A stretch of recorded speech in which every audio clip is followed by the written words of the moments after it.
Hello everyone, आज के session में हम कराने वाले हैं क्लास 12th हिस्ट्री के मॉडल सेट 3। इससे पहले हमने 2 मॉडल सेट करा दिया गया है और इसमें कुल 100 प्रश्न है जो कि आपका पूरा हिस्ट्री को कवर करता है। ओके, तो और एग्ज़ाम में इसी टाइप का क्वेश्चन आता है जिसमें जो इसमें है ना मॉडल पेपर में सेम इसी तरह का क्वेश्चन आपको एग्ज़ाम में देखने को मिलेगा। ठीक है, तो बने रहे लास्ट तक। और अगर आपको रिजल्ट बनाना है तो समय तो देना पड़ेगा, इसीलिए बने रहे लास्ट तक। ओके, तो चलिए स्टार्ट करते हैं क्वेश्चन नंबर 1 से। थोड़ा जूम कर लेते हैं। ओके, अगर नहीं दिखे तो क्वालिटी थोड़ा बढ़ा लीजिएगा अपने फ़ोन का, तो साफ साफ दिख जाएगा। ठीक है, देखिए मॉडल सेट 3 है ये। देखिए पहला प्रश्न है हमारा, क्वेश्चन नंबर 1 कहता है कि हड़प्पा सभ्यता में सूती कपड़े का साक्ष्य मिले हैं। जो हड़प्पा सभ्यता में जो सूती का जो कपड़ा का साक्ष्य मिले वो कहाँ से मिले? ऑप्शन है हड़प्पा, मोहनजोदड़ो, लोथल या कालीबंगा। तो आपका जो राइट आंसर होगा ऑप्शन नंबर बी हो जाएगा, मोहनजोदड़ो। देखिए मोहनजोदड़ो से क्या क्या चीज़ मिले हैं उनको आप देख लीजिए। ठीक है, देखिए पहला तो आपका मिला इसमें पशुपति का मोहर, स्नानागार और नृत्य की मूर्ति, यानी कि जो नृत्य करती हुई मूर्ति मिली है, और अन्नागार जिसमें अनाज रखा जाता है, और मानव कंकाल। इन सारी चीज़ यहाँ पे मिला है मोहनजोदड़ो में। ठीक है, अगर हड़प्पा की बात करें तो हड़प्पा में क्या मिला है? तो हड़प्पा में बैल से जुते हुए खेत के साक्ष्य मिले हैं। ठीक है, वहीं अगर लोथल की बात करें तो लोथल में आपका मोती और गहने जो कि मिट्टी के बर्तन आदि मिले हैं। ठीक है, जो गहने जेवर होते थे वो सब का मिला है, और जो मिट्टी का जो थी वो क्या बोलते हैं उसको, बर्तन, वो भी मिला है कहाँ पे? लोथल में। अगर कालीबंगा की बात करें तो कालीबंगा तांबे से बना औजार या फिर हथियार, इन सब मिला है कहाँ पे? कालीबंगा में। ठीक है, तो आप लोग ये सब याद रखिएगा कि कौन सा चीज़ कहाँ पे मिला है, ये एग्ज़ाम के लिए काफ़ी इंपॉर्टेंट है। ठीक है, देखिए 2 नंबर प्रश्न कहता है कि हड़प्पा सभ्यता का आकार कैसा था? हड़प्पा सभ्यता कैसा था? तो इस सब को हम काफ़ी अच्छा तरीके से पढ़ाए हैं पहले चैप्टर वाइज अथी में। ठीक है, तो ये कैसा था? त्रिभुजाकार का था। ऑप्शन नंबर ए हो जाएगा इसका राइट आंसर, त्रिभुजाकार। ओके, नेक्स्ट है मोहनजोदड़ो का उत्खनन किसने किया था? मोहनजोदड़ो का उत्खनन किसने किया था? ठीक है, ऑप्शन है जॉर्ज मार्शल, दयाराम साहनी या फिर आर.डी. बनर्जी या आर.एस. बिष्ट। ठीक है, तो 3 नंबर का आपका आंसर हो जाएगा ऑप्शन नंबर सी हो जाएगा, आर.डी. बनर्जी यानी कि रखालदास बनर्जी। ओके, और इसका जो मोहनजोदड़ो का उत्खनन कब किया था तो यह भी डेट याद रखिएगा, 1922 ईस्वी में, 1922 में किया था। ठीक है, अगर बात करें दयाराम साहनी ने कहाँ पर उत्खनन करवाया था, तो दयाराम साहनी ने हड़प्पा की खोज की थी। ठीक है, कब? तो 1921 में। 1921 में हड़प्पा की खोज कौन की थी? तो दयाराम साहनी ने। ठीक है, देखिए 4 नंबर क्वेश्चन कहता है कि मोहनजोदड़ो किस नदी के किनारे बसा है? मोहनजोदड़ो किस नदी के किनारे स्थित है? ठीक है, तो ये आपका हो जाएगा सिंधु नदी के किनारे। सिंधु नदी के किनारे स्थित है कौन? मोहनजोदड़ो। अगर वहीं बात करें हड़प्पा किस नदी के किनारे स्थित है, तो हड़प्पा आपका रावी नदी हो जाएगा। ठीक है, रावी नदी। देखिए नेक्स्ट देखते हैं प्रश्न। 5 नंबर प्रश्न कहता है कि लोथल किस राज्य में अवस्थित है? यानी कि लोथल किस राज्य में है? ठीक है, तो लोथल आपका हो जाएगा गुजरात में। ठीक है, गुजरात, ऑप्शन नंबर डी हो जाएगा इसका राइट आंसर। 5 का गुजरात हो जाएगा बिल्कुल राइट। और लोथल पता है किस लिए प्रसिद्ध है? क्योंकि लोथल में एक बंदरगाह है। ठीक है, सॉरी, लोथल में बंदरगाह था जिससे व्यापार किया जाता था समुद्र के मार्ग से। ठीक है, देखिए अगला प्रश्न कहता है कि कालीबंगा किस राज्य में अवस्थित है? 6 नंबर प्रश्न है कि कालीबंगा किस राज्य में स्थित है? ठीक है, तो आपका कालीबंगा जो है आपका है राजस्थान में। ठीक है, ऑप्शन नंबर डी हो जाएगा इसका, सॉरी ये 5 नंबर का गुजरात होगा, और ये जो है कालीबंगा जो आपका राजस्थान में। ठीक है, राजस्थान के हनुमानगढ़ में। ठीक है, राजस्थान के हनुमानगढ़ में आपका है कालीबंगा, याद रहेगा। देखिए नेक्स्ट है 7 नंबर प्रश्न कहता है कि सिंधु सभ्यता में बंदरगाह के साक्ष्य कहाँ मिले? तो बंदरगाह जो आपका मिला वो आपका लोथल में मिला है। ठीक है, ऑप्शन नंबर ए हो जाएगा राइट आंसर 7 का लोथल। 8 नंबर प्रश्न कहता है कि सिंधु सभ्यता में नृत्य करती की मूर्ति कहाँ से मिली है? जो नृत्य कर कांसे की मूर्ति, ये आपका मिला है कहाँ से? मोहनजोदड़ो से मिला है। ऑप्शन नंबर ए हो जाएगा राइट आंसर। ओके, तो मोहनजोदड़ो से क्या क्या मिला है? तो नृत्य करती हुई मूर्ति, और स्नानागार, और बोले तो अन्नागार जिसमें अनाज रखा जाता है, या फिर और बोले तो मानव कंकाल, ये सारी चीज़ें कहाँ मिले? मोहनजोदड़ो में मिला है। ठीक है, 9 नंबर प्रश्न कहता है कि भारत का प्राचीनतम ज्ञात अभिलेख कौन सा है? भारत का प्राचीनतम ज्ञान अभिलेख कौन सा है, ठीक है। तो आपका 9 नंबर का आंसर हो जाएगा ऑप्शन नंबर डी हो जाएगा बोगजाकोई हो जाएगा, ठीक है। ऑप्शन नंबर डी हो जाएगा इसका राइट आंसर। लेकिन यहाँ आपका भारत नहीं होना चाहिए, ठीक है ना, ये विश्व का हो जाएगा सबसे पुराना, ठीक है। अगर भारत का पूछेगा तो आपका हो जाएगा हाथीवाड़ा हो जाएगा, ठीक है, जो कि राजस्थान में है। ओके, अगला नेक्स्ट प्रश्न देखते हैं। 10 नंबर प्रश्न कहता है 10 नंबर प्रश्न कहता है कि मेगास्थनीज किसका राजदूत था। मेगास्थनीज किसका राजदूत था, ठीक है। देखिए पूरा हिस्ट्री का ऑब्जेक्टिव है इसमें। अगर आपके पूरा अगर पढ़ लिए हैं तो आपका रिवीजन हो रहा है, अगर नहीं पढ़े हैं तो फिर भी आपको याद हो जाएगा। और अगर आप चैप्टर वाइज देखना चाहते हैं तो आपका प्लेलिस्ट मिल जाएगा हमारे चैनल पे, आप देख लीजिएगा 2024-25 सेशन वाले का, ठीक है। उसमें काफ़ी अच्छे से डिस्कस किया गया इन एक एक टॉपिक को। देखिए मेगास्थनीज कौन था, तो ये था आपका सेल्यूकस का राजदूत था, ठीक है। ऑप्शन नंबर सी सेल्यूकस कौन था, तो इन सभी बातों को हम पढ़ा चुके हैं अच्छी तरह से, ठीक है। देखिए 11 नंबर क्वेश्चन कहता है कि भारत में सर्वप्रथम किस शासक द्वारा अभिलेख जारी किया गया था। यानी कि अभिलेख किया था जिसमें किसी पत्थर में लिख कर किसी भी चीज़ के बारे में लिखता था, उसी को अभिलेख कहते हैं, ठीक है। और सबसे प्रथम जो कि बनाया गया था अभिलेख वो आपका अशोक द्वारा बनवाया गया था, अशोक। ऑप्शन नंबर ए हो जाएगा इसका राइट आंसर 11 का। ओके, नेक्स्ट प्रश्न है 12वां प्रश्न कहता है कि चंद्रगुप्त मौर्य का पुत्र कौन था। चंद्रगुप्त मौर्य का पुत्र कौन था, ठीक है। तो आपका आंसर हो जाएगा right answer option number C हो जाएगा। चंद्रगुप्त मौर्य का पुत्र बिंदुसार था, और बिंदुसार का पुत्र कौन था, तो अशोक था, ठीक है। इसके तो कई सारे पुत्र थे। अगर बिंदुसार का पुत्र देखा जाए तो 101 पुत्र थे, ठीक है, 101 पुत्र, और इनकी 16 पत्नी थी। ओके, अगर पूछा जाए कि अशोक का पुत्र कौन था, तो अशोक का पुत्र था महेंद्र, जो कि बौद्ध धर्म के प्रचार के लिए श्रीलंका गया था, ठीक है। नेक्स्ट प्रश्न है कि अशोक के पिता का नाम क्या था। अशोक के पिता का नाम था आपका बिंदुसार। ऑप्शन नंबर बी बिल्कुल राइट होगा। ओके, नेक्स्ट प्रश्न है कि किस शासक को 19 भाइयों की हत्या के कारण चंडाशोक भी कहा गया है। 19 भाइयों की हत्या के कारण, देखिए आपका एक कनिष्क सॉरी अशोक ऐसा राजा है जिन्होंने क्या किया था, 19 भाइयों का 99 इनके भाई थे, यानी कि बिंदुसार का बेटा कितना था, कुल 101 था, और अशोक ने क्या किया 99 भाई को मार दिया राजा बनने के लिए, ठीक है। तो इनको क्या कहते थे, चंडाशोक भी कहा जाता है, ठीक है, चंडाशोक अशोक को ही कहते हैं, ठीक है। नेक्स्ट प्रश्न है 15 नंबर प्रश्न कहता है कलिंग युद्ध का वर्णन किस अभिलेख में किया गया है। कलिंग युद्ध का वर्णन किस अभिलेख में किया गया है, तो इसका राइट आंसर हो जाएगा ऑप्शन नंबर डी होगा 13वें अभिलेख में, शिलालेख, ठीक है। नेक्स्ट है चीनी यात्री फैयान किसके शासनकाल में भारत आया था।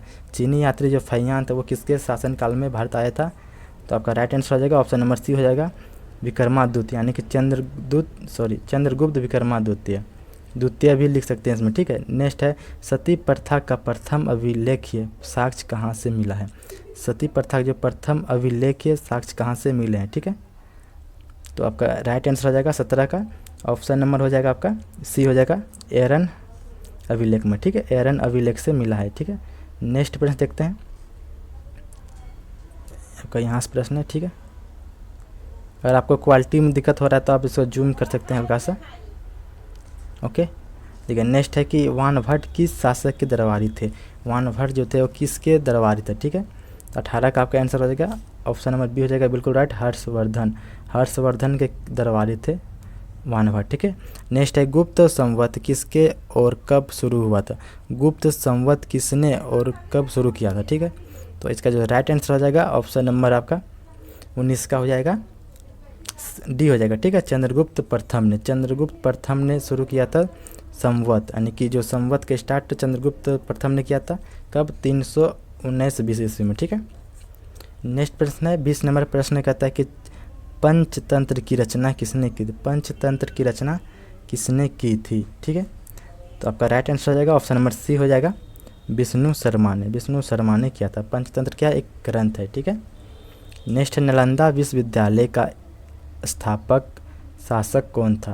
नालंदा विश्वविद्यालय का स्थापना किसने किया था, ठीक है।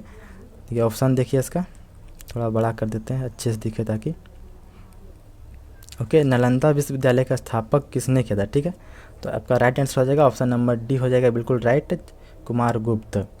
ऑप्शन नंबर डी हो जाएगा कुमार गुप्त। ठीक है, अगर आपसे पूछे कि विक्रमशिला विश्वविद्यालय का स्थापक किसने किया था, स्थापना किसने किया था, देखो विक्रमशिला विश्वविद्यालय एक बार कई बार प्रश्न पूछा गया था कि विक्रमशिला विश्वविद्यालय किस जिले में स्थित है, तो आपका हो जाएगा भागलपुर जिला में। और इसका स्थापक किसने किया था, तो नरेश धर्मपाल ने स्थापना किया था किसका, विक्रमशिला विश्वविद्यालय का। ठीक है, नेक्स्ट प्रश्न है कि भारत इतिहास का स्वर्णकाल किसे कहा जाता है, भारत का इतिहास में स्वर्णकाल किस काल को कहा जाता है, तो आपका राइट आंसर हो जाएगा ऑप्शन नंबर ए हो जाएगा गुप्त काल। ठीक है, गुप्त काल हो जाएगा बिल्कुल राइट, क्योंकि गुप्त काल में सभी की स्थिति काफ़ी ठीक थी। ठीक है, नेक्स्ट है रामायण की रचना किसने की, रामायण की रचना किसने की, तो आपको पता ही होगा शायद वाल्मीकि ने किया था। ठीक है, रामायण और महाभारत में लोग कन्फ्यूज रहते हैं कि रामायण की रचना किसने की और वाल्मीकि की रचना किसने की। देखिए महाभारत और रामायण में कन्फ्यूज होता है। ठीक है, देखिए रामायण की रचना वाल्मीकि ने की थी, और अगर महाभारत की बोलें तो वेद व्यास ने किया था। ठीक है, और जो कि महाभारत का युद्ध 18 दिन तक चला था, आपको याद होगा। ठीक है, देखिए नेक्स्ट है गांडवी क्या था, देखिए गांडवी एक चीज़ का नाम है, वो क्या था, ये था। ठीक है, जो किसका था, अर्जुन का धनुष था। ठीक है, ऑप्शन नंबर सी हो जाएगा इसका राइट आंसर, अर्जुन का धनुष का ही नाम था। ठीक है, नेक्स्ट है 25वां प्रश्न कहता है कि अभिमन्यु के पिता का नाम क्या था, अभिमन्यु के जो पिता थे उसका नाम क्या था। ठीक है, तो आपका 25 का राइट आंसर हो जाएगा ऑप्शन नंबर डी हो जाएगा अर्जुन। नेक्स्ट है पांडवों के नए राज्य की राजधानी कहाँ थी, पांडवों के जो नए राज्य की राजधानी कहाँ थी, तो आपका जो राइट आंसर हो जाएगा इंद्रप्रस्थ हो जाएगा, इंद्रप्रस्थ, ऑप्शन नंबर बी हो जाएगा इसका राइट आंसर। नेक्स्ट है 27 नंबर के कौरव और पांडव राजकुमार के गुरु कौन थे, इन दोनों के गुरु कौन थे, तो आपका राइट आंसर हो जाएगा ऑप्शन नंबर बी द्रोणाचार्य। अगर आपको ये सब प्रश्न समझ में नहीं आ रहा है तो आप लोग चैप्टर वाइज क्लास को जरूर देखें। ठीक है, नेक्स्ट प्रश्न है 28 नंबर कहता है कि गीता में क्या उपदेश दिया गया है, गीता में क्या उपदेश दिया गया है, कर्म करो, भविष्य की चिंता मत करो, कर्म फल हमारे हाथ में नहीं है। ठीक है, ये तीनों की बात की गई है गीता में, तो ऑप्शन नंबर डी हो जाएगा इसका राइट आंसर। नेक्स्ट है गौतम बुद्ध किस कुल से संबंधित थे, गौतम बुद्ध जो थे वो शाक्य कुल से संबंधित थे, ऑप्शन नंबर ए हो जाएगा इसका राइट आंसर। ओके, नेक्स्ट देखते हैं। नेक्स्ट प्रश्न है 30 नंबर प्रश्न कहता है कि प्राचीनतम वेद कौन सा है, सबसे पुराना वेद कौन सा है, तो आपका हो जाएगा ऋग्वेद, ऑप्शन नंबर ए हो जाएगा बिल्कुल राइट। आपका 4 वेद है टोटल, ऋग्वेद, सामवेद, अथर्ववेद एवं यजुर्वेद। ठीक है, नेक्स्ट है कि किस वेद में जादू टोना एवं इलाज का वर्ण मिलता है, जादू टोना की बात की गई किस थी में। ठीक है, तो आपका जो राइट आंसर हो जाएगा ऑप्शन नंबर बी हो जाएगा इसका राइट आंसर, सॉरी 31 का हो जाएगा आपका सी हो जाएगा। ठीक है, 31 का सी हो जाएगा अथर्ववेद हो जाएगा, ऑप्शन नंबर सी में अथर्ववेद में क्या जादू टोना एवं इलाज के बारे में बताया गया है। ठीक है, नेक्स्ट प्रश्न, नेक्स्ट है किस वेद में संगीत की शुरुआत मानी जाती है, किस वेद से संगीत की शुरुआत मानी जाती है, तो 32 का आपका राइट आंसर हो जाएगा ऑप्शन नंबर बी हो जाएगा सामवेद से, सामवेद से ही संगीत की शुरुआत मानी जाती है। ओके, नेक्स्ट है वैदिक साम्राज्य, वैदिक समाज कैसा था, वैदिक समाज कैसा था। ठीक है, तो एक क्या था, पितृ सत्तात्मक था, पितृ प्रधान या फिर पितृ सत्तात्मक भी बोल सकते हैं। ठीक है, तो ऑप्शन नंबर ए हो जाएगा इसका राइट आंसर पितृ सत्तात्मक। 34वां प्रश्न की सर्वप्रथम वर्ण व्यवस्था की जानकारी कहाँ से मिलती है, वर्ण व्यवस्था की जानकारी जो मिलती है वो सबसे पहले कहाँ से मिलती है, तो आपका जो राइट आंसर हो जाएगा ऑप्शन नंबर ए हो जाएगा इसका राइट आंसर पुरुष सूक्त से। ठीक है, पुरुष सूक्त क्या है, तो एक ऋग्वेद का ये 10वें मंडल है। ठीक है, ऋग्वेद में कुल कितने मंडल हैं, तो 10 मंडल हैं। ठीक है, ये 10वें में दिया गया। ठीक है, नेक्स्ट है 35वां प्रश्न कहता है कि ऋग्वेद में मंडलों की संख्या कितनी है, तो 10 है। ओके, नेक्स्ट प्रश्न देखते हैं। अगला प्रश्न है, इसको जूम कर लेते थोड़ा,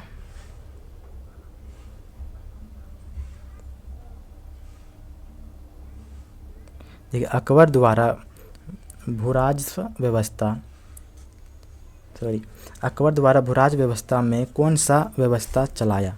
ठीक है, अकबर ने क्या किया, भूराज व्यवस्था लागू किया था, तो उसमें से कौन सा व्यवस्था था, तो वो आपका था 10 साला, 10 साला, ऑप्शन नंबर डी इसका राइट हो जाएगा। ओके, 10 साला व्यवस्था था इसका 36 का। ओके, 37 कहता है कि भारत में तंबाकू की खेती की शुरुआत किसने की थी, तो भारत में जो तंबाकू की खेती की शुरुआत किसने की थी, तो आपका राइट आंसर होगा ऑप्शन नंबर सी होगा पुर्तगालियों ने। ठीक है, पुर्तगालियों ने पुर्तगाल से क्या किया था, तंबाकू लाया था, ठीक है। और कब लाया था, तो 1605 ईस्वी में। ये भी डेट याद रखिएगा, एग्जाम में आता है, 1605 ईस्वी में लाया गया था। नेक्स्ट है तंबाकू का सेवन सर्वप्रथम किस मुगल शासक ने किया था। तो सबसे पहले तंबाकू का सेवन किया था आपका अकबर हो जाएगा, ऑप्शन नंबर ए, अकबर ने किया था, ठीक है। नेक्स्ट प्रश्न कहता है कि किस मुगल बादशाह ने तंबाकू पर प्रतिबंध लगा दिया। और प्रतिबंध किसने लगाया, तो वो आपका लगाया था जहांगीर ने, ऑप्शन नंबर सी हो जाएगा इसका right answer, option number C. Next है कुतुब मीनार का निर्माण किसके काल में पूर्ण हुआ, किसके काल में यानी कि पूरा बन के तैयार हो गया। तो आपका राइट आंसर होगा ऑप्शन नंबर बी हो जाएगा इल्तुतमिश, ठीक है। इल्तुतमिश दामाद थे, ठीक है, कौन, कुतुबुद्दीन ऐबक के दामाद थे इल्तुतमिश, इन्होंने बनवाया था। और अगर बोले कि कुतुब मीनार का निर्माण का स्टार्ट कब हुआ था, तो आप याद रखेंगे 1199 में, 1199 में स्टार्ट हुआ था और 1220 में बन के तैयार हो गया था, ठीक है। और अगर पूछे कि कुतुब मीनार का निर्माण किसके याद में किया गया था, तो आप का आंसर होगा कि एक संत थे जिसका नाम था कुतुबुद्दीन बख्तियार काकी, इसी के याद में बनाया गया था कुतुब मीनार का, ठीक है। नेक्स्ट प्रश्न है, देखते हैं। अगला प्रश्न कहता है कि अकबर का संरक्षक कौन था, अकबर का संरक्षक कौन था। तो आपका था ये टोडरमल था, ऑप्शन नंबर डी हो जाएगा इसका राइट आंसर, 41 का टोडरमल। और भूमि जो कि व्यवस्था को बनाया था, इसी ने बनाया था, टोडरमल ने, ठीक है। नेक्स्ट है हुमायूं नामक किसने लिखी थी, हुमायूं नामक किसने लिखी थी। तो आपका राइट आंसर हो जाएगा ऑप्शन नंबर बी हो जाएगा गुलबदन बेगम, गुलबदन बेगम ने हुमायूं नामा लिखी थी, ठीक है।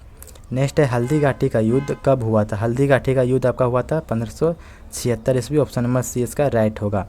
नेक्स्ट है तानसेन का मकबरा कहाँ है, तानसेन का आपका मकबरा है ग्वालियर में, ऑप्शन नंबर डी हो जाएगा इसका राइट आंसर। अगला प्रश्न कहता है कि मुगल कालीन चित्रकला का चरमोत्कर्ष काल कौन सा था, सबसे अच्छा काल कौन सा था चित्रकला के लिए, ठीक है, किसके काल अच्छा था। तो आपका 45 का राइट आंसर होगा, ऑप्शन नंबर सी हो जाएगा जहांगीर, ऑप्शन नंबर सी हो जाएगा जहांगीर, ओके। नेक्स्ट प्रश्न, नेक्स्ट है लोधी वंश का अंतिम शासक, काफ़ी इंपॉर्टेंट सब प्रश्न है। अगर आपको प्रश्न समझ में नहीं आ रहा है तो आप चैप्टर वाइज वीडियो देख लीजिएगा, डिस्क्रिप्शन में उसका लिंक दे देंगे, या फिर आप चैनल पर जाके प्ले लिस्ट में देख लीजिएगा चैप्टर वाइज, ओके। देखिए लोधी वंश का जो अंतिम शासक है आपका इब्राहिम लोदी हो जाएगा, ऑप्शन नंबर ए। अगर पूछे कि लोधी वंश का स्थापक किसने किया था, ठीक है, तो आपका आंसर होगा कि बहलोल, ठीक है, लिख देते हैं आपका बहलोल लोधी, ठीक है। और इन्होंने स्थापना किया था, और सबसे जो कि अंतिम शासक था आपका इब्राहिम लोदी था, ठीक है। नेक्स्ट प्रश्न देखते हैं। नेक्स्ट कहता है कि किस सुल्तान ने बाजार नियंत्रण नीति लागू की थी, बाजार नियंत्रण नीति जो लागू की थी आपका वह किसने किया था, ठीक है। तो आपका राइट आंसर होगा ऑप्शन नंबर डी हो जाएगा अलाउद्दीन खिजली, अलाउद्दीन खिजली ने किया था बाजार नीति लागू किया था, ठीक है। नेक्स्ट है इक्तादारी प्रथा की शुरुआत किसने की थी। ये सब प्रश्न शब्द आपको नया देखने के लिए मिला हो, लेकिन कोई बात नहीं, आप अगर एक बार में समझ ना हो तो दोबारा से देख लिए, लेकिन यही सब प्रश्न आपको एग्जाम में पूछा जाएगा। जो प्रश्न आपको याद नहीं होगा उसी से वही सब प्रश्न आपको एग्जाम में आएगा, ठीक है। देखिए नेक्स्ट कहता है, नेक्स्ट प्रश्न कहता है कि सिजादा एवं बायबोस किसने शुरू किया था, सिजादा एवं बायबोस किसने शुरू किया था, ओके। तो 49 का आपका राइट आंसर हो जाएगा, 49 का आपका राइट आंसर हो जाएगा ऑप्शन नंबर ए हो जाएगा बलवन ने, ठीक है, ऑप्शन नंबर ए हो जाएगा बलवन ने किया था इसका शुरुआत। नेक्स्ट देखते हैं, नेक्स्ट 50 नंबर प्रश्न कहता है कि लौह एवं रक्त की नीति की शुरुआत किसने की थी या फिर किसने अपनाई थी, ठीक है। ये काफ़ी बार एग्जाम में पूछा गया यह सब प्रश्न है। तो आपका जो 50 का राइट आंसर हो जाएगा ऑप्शन नंबर सी हो जाएगा बलवन ने अपनाए थे, ठीक है, बलवन, ऑप्शन नंबर सी इसका राइट होगा। नेक्स्ट है कौन भक्त संत अंधे थे, इसमें से कौन से भक्त थे जो कि अंधे थे, यानी कि अपने किसी को यानी कि सुन के यानी कि पहचानता था यानी कि चूके, ठीक है। तो आपका जो राइट आंसर होगा ना ऑप्शन नंबर डी हो जाएगा इसका right answer Surdas, option number D इसका करेक्ट हो जाएगा। नेक्स्ट है 52 नंबर कहता है कि भारत के किस स्थान को धरती का स्वर्ग कहा जाता है। देखिए धरती का स्वर्ग किस स्थान को कहा जाता है भारत में, तो ऑप्शन है हमारा लेह, कश्मीर, गुजरात, चंपारण, ठीक है। तो देखिए धरती का जो स्वर्ग भारत में धरती का स्वर्ग किस जगह को कहा जाता है, तो जम्मू कश्मीर को कहा जाता है। ठीक है, Jammu Kashmir, option number B हो जाएगा कश्मीर। कश्मीर इतना अच्छा जगह है ना, अगर आप एक बार गए घूमने जाएंगे तो आपको आने का मन नहीं करेगा वहाँ से। क्या कि मैं एक बार गया था जम्मू कश्मीर। ठीक है, हमारे चैनल पे आपको शॉर्ट्स मिल जाएंगे जम्मू कश्मीर का, एक मंदिर है वहाँ पे वैष्णो देवी, वहाँ पे हम गए थे। ठीक है, तो आप लोग शॉर्ट्स देख लीजिएगा, इतना अच्छा व्यू है ना वहाँ का कि क्या बोलें। देखिए नेक्स्ट प्रश्न देखते हैं। नेक्स्ट है 53 नंबर की, अस्थाई बंदोबस्त निम्न में से किससे जुड़ा है। अस्थाई बंदोबस्त जो लागू हुआ था वो किस चीज़ पर लागू हुआ था। ठीक है, भूमि पर या जल या सेना या भोजन। ठीक है, तो आपका राइट आंसर हो जाएगा ऑप्शन नंबर ए हो जाएगा राइट आंसर, भूमि पर। ठीक है, नेक्स्ट है रैयत वाली व्यवस्था में रैयत वाली व्यवस्था में भूमि का मालिक कौन होता था। रैयत वाली व्यवस्था में जो भूमि का मालिक होता था वह खुद किसान होता था। ऑप्शन नंबर बी हो जाएगा इसका राइट, लेकिन इसको टैक्स देना पड़ता था, कर देना पड़ता था। ठीक है, नेक्स्ट प्रश्न है कि व्यापकता के सिद्धांत का संबंध किससे है। तो इसका राइट आंसर हो जाएगा ऑप्शन नंबर 55 का आपका राइट आंसर हो जाएगा, ऑप्शन नंबर डी हो जाएगा इसका राइट आंसर, डलहौजी। ठीक है, डलहौजी का ही ये क्या है संबंध है। नेक्स्ट है अवध में 1857 के विद्रोह का नेतृत्व किसने किया था। 1857 के क्रांति जो हुआ था, ये आप लोग अच्छे से पढ़ लीजिएगा, इनसे बहुत सारे प्रश्न बनते हैं। ठीक है, तो जो अवध में जो इसका जो नेतृत्व किया था वो किया था Begum Hazrat Mahal. Option number A हो जाएगा, सॉरी डी हो जाएगा इसका राइट आंसर। अगर आपसे पूछे कि नाना साहब कहाँ के नेतृत्व किए थे, तो नाना साहब किए थे आपका नागपुर से। ठीक है, अगर वहीं वीर कुंवर सिंह की बोले तो ये आपका बिहार में बोले तो कहाँ से, शायद आपका हो जाएगा भोजपुर। ठीक है, भोजपुर से हो जाएगा। ठीक है, अगर वहीं लक्ष्मीबाई की बात करें तो लक्ष्मीबाई आपका हो जाएगा ग्वालियर से किए थे। ठीक है, तो ये इन सभी का आप लोग याद रखिएगा। तो कोई नेक्स्ट देखते हैं। अगला प्रश्न यहाँ से आपका 57 नंबर। ओके, नेक्स्ट है कि कलकत्ता में अंग्रेजी के किला का नाम क्या था। कलकत्ता में जो अंग्रेज़ों का किला बोले तो घर महल जो भी बोल सकते हैं, उसका नाम क्या था। तो उसका नाम था आपका फोर्ट विलियम के नाम से जानते थे। ठीक है, ऑप्शन नंबर सी हो जाएगा इसका राइट आंसर। नेक्स्ट है कोलकाता में सर्वोच्च न्यायालय की स्थापना कब हुई थी। तो 58 का आपका राइट आंसर हो जाएगा, ऑप्शन नंबर डी हो जाएगा, इनमें से कोई नहीं, क्योंकि इसका स्थापना आपका हुआ था 1763-64 में। ठीक है, 1763 अब लिख दे रहे हैं, 1763-64 के बीच में हुआ था। ठीक है, और जो कि आपका ऑप्शन में नहीं है ये। ठीक, नेक्स्ट है भारत में रेलवे की शुरुआत कब हुई थी। भारत में जो रेल का शुरुआत की गई थी वो कब हुई थी। तो इसका शुरुआत आपका 1853 में हुआ था। ऑप्शन नंबर बी इसका राइट हो जाएगा 1853। और किसके द्वारा किया गया था, तो लॉर्ड डलहौजी के द्वारा। ठीक है, लॉर्ड डलहौजी के द्वारा शुरुआत किया गया था। ओके, नेक्स्ट है महात्मा गांधी की आत्मकथा किस भाषा में है। महात्मा गांधी के जो बारे में लिखा है, आत्मकथा लिखा है, वो किस भाषा में है, तो वो आपका है गुजराती भाषा में। ऑप्शन नंबर सी इसका राइट होगा। ओके, नेक्स्ट कहता है कि महात्मा गांधी दक्षिण अफ्रीका से भारत कब वापस आए। महात्मा गांधी दक्षिण भारत से कब वापस आए थे, तो वो आए थे आपका 1915 ईस्वी में। 1915 ईस्वी में वापस आए थे। उसके बाद आंदोलन ही आंदोलन हुआ था। ठीक है, और 1915 से लेकर 1915 ने शायद 1919 से लेकर 1947 तक का युग गांधी युग के नाम से जानते हैं। ठीक है, ठीक है, नेक्स्ट है बंगाल के विभाजन की घोषणा किस वर्ष हुई थी। बंगाल विभाजन कब हुआ था, तो आपका हुआ था 1905 में। ठीक है, 1906 में आपका हुआ था मुस्लिम लीग की स्थापना।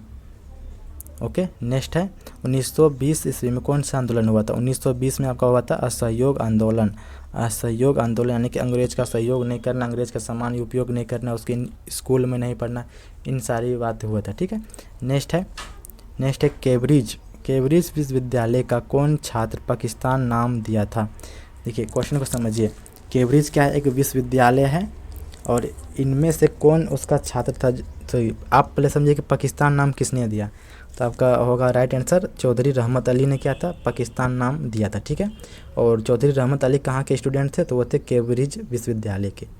तो ऑप्शन नंबर सी हो जाएगा इसका राइट आंसर। अगला प्रश्न देखते हैं, नेक्स्ट है सुभाष चंद्र बोस भारत राष्ट्र कांग्रेस के अध्यक्ष कब बने थे। सुभाष चंद्र बोस भारत राष्ट्र कांग्रेस के अध्यक्ष कब बने थे, तो ये बने थे आपका 1938-39 38-39 दोनों रहता है आपका ऑप्शन में। ठीक है, तो आपका सी हो जाएगा इसका राइट आंसर 1938 एवं 1939 दोनों, ठीक है। नेक्स्ट है महात्मा गांधी दक्षिण अफ्रीका से भारत कब वापस लौटे।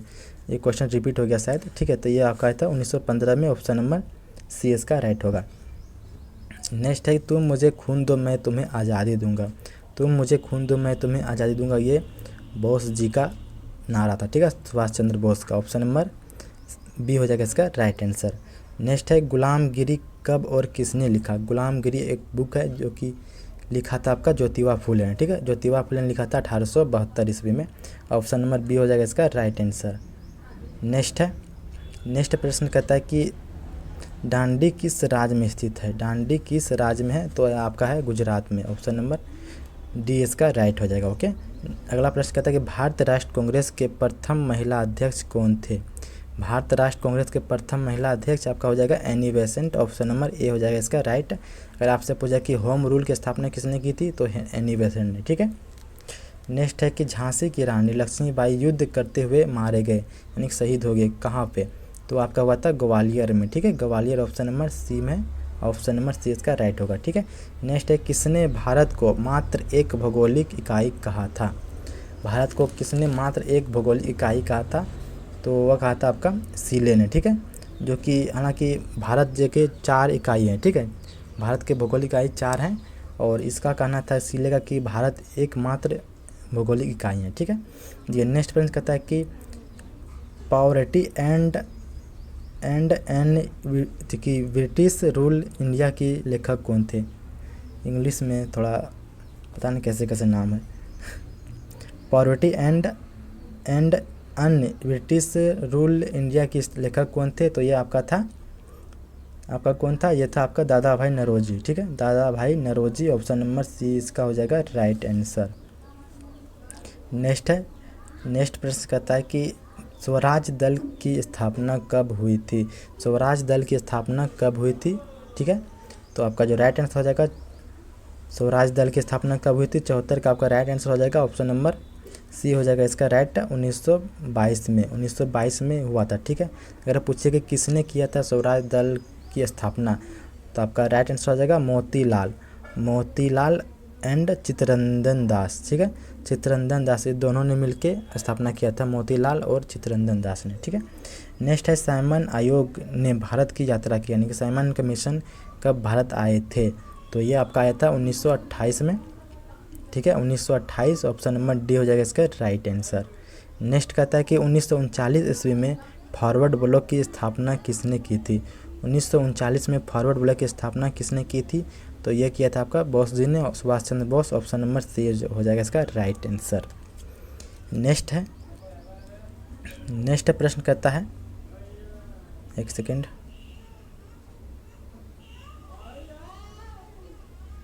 देखिए 1935 के अधिनियम के अनुसार प्रांतों के चुनाव किस वर्ष हुआ था। प्रांत बोले तो यानी कि बहुत सारे राज्य के नाम है, ठीक है। तो कितने प्रांतों में चुनाव हुआ था, और ये पूछे था आपका आंसर 11 प्रांतों में चुनाव हुआ था। और कब हुआ था आपका, तो ये आपका हुआ था 1936-37 में, ठीक है। 36-37 कह सकते हैं, यहाँ पे 37 कह सकते हैं। ऑप्शन नंबर बी हो जाएगा राइट आंसर। नेक्स्ट है कांग्रेस मंत्रिमंडल ने किस वर्ष त्यागपत्र दिया।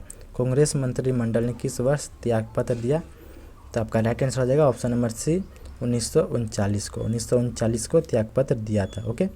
नेक्स्ट प्रश्न कहता है कि 1920 में किस महान नेता की मृत्यु हुई थी। 1920 में किस महान नेता की मृत्यु हुई थी, तो आपका राइट आंसर हो जाएगा ऑप्शन नंबर बी हो जाएगा। तिलक दिया, लेकिन यहाँ आपका हो जाएगा बाल गंगाधर तिलक होगा, ठीक है। नेक्स्ट है 3 कठिया प्रणाली किससे संबंधित है। 3 कठिया प्रणाली किससे संबंधित है, तो आपका राइट आंसर हो जाएगा ऑप्शन नंबर ए हो जाएगा नील की खेती से। नील की खेती से संबंधित है, ठीक है। यानी कि अपने 3 भाग में 1 भाग की खेती नील में करना है, ठीक है। अगर किसी किसान के पास अगर 4 कट्ठा है तो उसमें 1 कट्ठा का आपको नील की खेती करना होगा, ये था रूल, ठीक है। नेक्स्ट प्रश्न देखते हैं। नेक्स्ट है पेरियार किसकी उपनाम है, ठीक है। तो पेरियार किसकी उपनाम है, तो ये आपका है ई.वी. स्वामी नायक का है। ईवी स्वामी नायक का यह उपनाम है, ठीक है। ऑप्शन नंबर सी हो जाएगा इसका राइट आंसर। नेक्स्ट है किस वायसराय के समय में भारत राष्ट्र कांग्रेस की स्थापना हुई थी? तो ये आपका हुआ था डरफन के समय में, ठीक है। ऑप्शन नंबर सी हो जाएगा इसका राइट आंसर, ऑप्शन डरफिन, लॉर्ड डरफिन, ठीक है। नेक्स्ट है आज़ाद हिंद फौज का निर्माण का विचार सर्वप्रथम किसके मन में आया या फिर किसने स्थापना किया था? आज़ाद हिंद फौज का गठन किसने किया था? तो आपका राइट आंसर हो जाएगा ऑप्शन नंबर सी होगा मोहन सिंह ने। ओके, नेक्स्ट देखते हैं। अगर आपको समझ में नहीं आ रहा क्वेश्चन सब तो आप चैप्टर वाइज प्रश्न देखें, उसमें काफ़ी अच्छे से समझाया गया है, ठीक है। देखिए नेक्स्ट प्रश्न कहता है कि दो राष्ट्र सिद्धांत प्रतिपादन करने वाले थे। दो राष्ट्र सिद्धांत का प्रतिपादन करने वाले थे, इनमें से कौन? तो आपका राइट आंसर हो जाएगा ऑप्शन नंबर बी होगा मोहम्मद इकबाल ही थे, ठीक है। नेक्स्ट है पाकिस्तान की अवधारणा प्रस्तुत करने वाले चौधरी रहमत अली किस विश्वविद्यालय के छात्र थे? हमने पहले ऊपर ही पढ़ी है, ठीक है, कि क्या था? केम्ब्रिज विश्वविद्यालय के छात्र, ठीक है, केम्ब्रिज। ऑप्शन नंबर सी इसका राइट होगा। नेक्स्ट है क्रिप्स मिशन भारत कब आया था?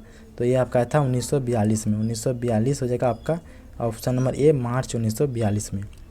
ओके, नेक्स्ट है 1947 ईस्वी में कांग्रेस के अधिवेशन में किसने देश के विभाजन को स्वीकार करने का प्रस्ताव लाया था? तो ये जो प्रस्ताव लाया था ये आपका हो जाएगा option number D, Govind Ballabh Pant, ठीक है। ऑप्शन नंबर डी हो जाएगा गोविंद बल्लभ पंत ने। नेक्स्ट देखते हैं। नेक्स्ट है स्वतंत्र भारत के प्रथम गृह मंत्री कौन थे? स्वतंत्र भारत के प्रथम गृह मंत्री आप कहते हैं Sardar Patel. Option number B हो जाएगा इसका राइट आंसर। नेक्स्ट है इधर। ओके, अगला प्रश्न कहता है कि अंतरिम सरकार के प्रधान कौन थे? ठीक है, तो आपका जो राइट आंसर होगा ऑप्शन नंबर ए हो जाएगा जवाहरलाल नेहरू थे इनके प्रधान।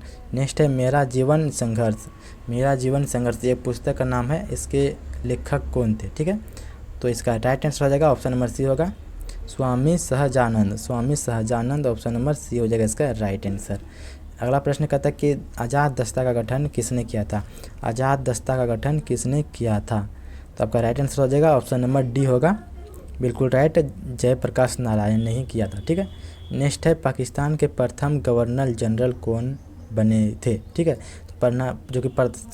पाकिस्तान के जो प्रथम गवर्नर जनरल थे वो थे आपका जिन्ना। ऑप्शन नंबर बी हो जाएगा इसका राइट आंसर। नेक्स्ट है इंडिया डिवाइडेड के लेखक कौन थे? इसका राइट आंसर हो जाएगा ऑप्शन नंबर डी होगा राजेंद्र प्रसाद। ये राजेंद्र प्रसाद के ही लेखक। ठीक है, नेक्स्ट है बिहार के पहले मुख्यमंत्री कौन थे? तो आपका राइट आंसर होगा option number B Krishna Singh. ठीक है, श्री कृष्ण सिंह। आप लोग से एक प्रश्न है कि बिहार में किस मुख्यमंत्री को पलटू चाचा के नाम से जानते हैं? ठीक है, आप लोग कमेंट करके बताइएगा। देखिए नेक्स्ट है गोल घर का उपयोग क्या था? गोल घर क्यों बनाते थे? कोई कार्य के लिए या फिर शिक्षा के लिए, अनाज भंडार के लिए, इनमें से कोई नहीं। तो आपका राइट आंसर होगा ऑप्शन नंबर बी हो जाएगा अनाज भंडार के लिए। गोल घर का निर्माण अनाज रखने के लिए किया जाता था। ओके, नेक्स्ट प्रश्न कहता है कि सचिवालय के पास शहीदों की मूर्ति किस आंदोलन की याद दिलाती है? स्वदेशी आंदोलन, असहयोग आंदोलन या सविनय अवज्ञा आंदोलन या फिर भारत छोड़ो आंदोलन? तो आपका राइट आंसर हो जाएगा ऑप्शन नंबर डी होगा भारत छोड़ो आंदोलन, क्योंकि इस आंदोलन में कई सारे शहीद हुए थे जिनकी मूर्ति सचिवालय के पास बना है कि ठीक है, सचिवालय के पास है। ठीक है, तो उनकी मूर्ति याद दिलाती किसकी? भारत छोड़ो आंदोलन की। नेक्स्ट है गिरिब्रज का अर्थ क्या है? गिरिब्रज का अर्थ होता है कि पहाड़ों से घिरा हुआ कोई भी शहर हो, गांव हो, उसी को कहते हैं। ठीक है, ऑप्शन नंबर ए हो जाएगा इसका राइट आंसर। नेक्स्ट है चंपारण आंदोलन के सूत्रपात कौन थे? चंपारण आंदोलन तो आपका गांधी जी ने किया था, लेकिन उसके साथ आपका था कौन? तो वो था आपका राजकुमार शुक्ल ने किया था चंपारण आंदोलन के सूत्रपात। ठीक है, ऑप्शन नंबर डी हो जाएगा इसका राइट आंसर। अगला प्रश्न 99 नंबर प्रश्न कहता है कि पटना उच्च न्यायालय की स्थापना कब हुई थी? पटना उच्च न्यायालय की स्थापना कब हुई थी? तो ये आपका हुआ था 1916 में। 1916 हो जाएगा बिल्कुल राइट आंसर। नेक्स्ट है, लास्ट प्रश्न ये कहता है कि अंबेडकर किस जाति के थे? इसको अच्छा से लिखना चाहिए कि डॉक्टर अंबेडकर किस जाति के, ठीक है। तो आप लोग कमेंट करके बताइएगा कि ये कौन से कास्ट के थे, क्षत्रिय, महार, पासवान, फुले, ठीक है। आप लोग कमेंट करके बताइएगा इसका आंसर। मिलते हैं नेक्स्ट वीडियो में। अगर आपको वीडियो थोड़ा सा भी अच्छा लगा हो तो लाइक करें, चैनल को सब्सक्राइब करें। और आपने चैप्टर वाइज नहीं देखा है वीडियो तो आप लोग चैप्टर वाइज भी देख सकते हैं, ठीक है। मिलते हैं नेक्स्ट वीडियो में।